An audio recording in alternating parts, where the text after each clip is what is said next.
ngayon, tuturuan ko kayo paano mag-exchange ng coins. Lalo na kung gusto nyo maglaro sa Ocean Hunt. Yun. So, ngayon, ang aking points is 259.832. I-exchange ko lahat ito ng coins na malaki ang kanyang exchange. So, ganito lang kadali. Punta tayo sa coins. Ayan. Pindutin mo yung coins ha. Tapos, hintayin muna natin. Pindutin natin yung top up. Ayan. Available lang to sa Android, wala to sa iPhone. Then, hintayin natin kadali. Then, nakita nyo yung USDT. Pindutin nyo yung USDT. Ayan.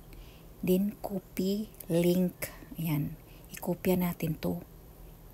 Yung link ng USDT. Ayan. Na-copy na natin. Then, balik tayo. Punta tayo doon sa homepage ng profile ng Popo mo. Ayan. Pindutin natin yung points. Yun.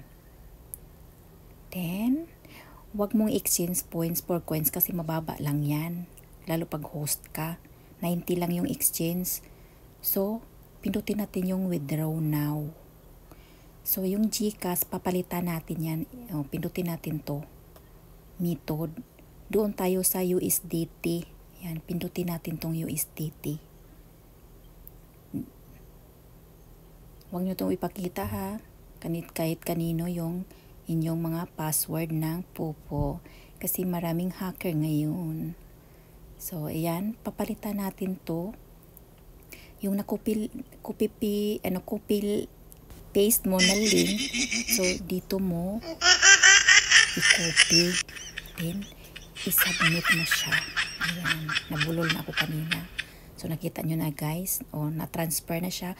Withdraw now. Ayan, confirm mo agad. Then, confirm. Pindot unconfirm. Ayan, nakita nyo na. Exchange quantity. Exchange coins natin. O, ganon. Ganon lang yan. Then, ulit yung code ng iyong Popo.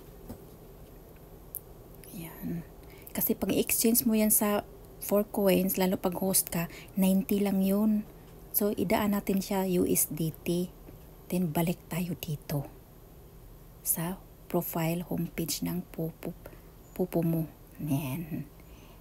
Ayan, nakita nyo na, magic. O, diba? Na-exchange na yung coins mo. Ganon kalaki. So, that's all. Available lang to sa Android. Wala to sa iPhone kasi sa iPhone walang top up sa coins. Sa lang siya, sa Android lang siya makikita. So sa may iPhone dyan, sorry, hindi pwede.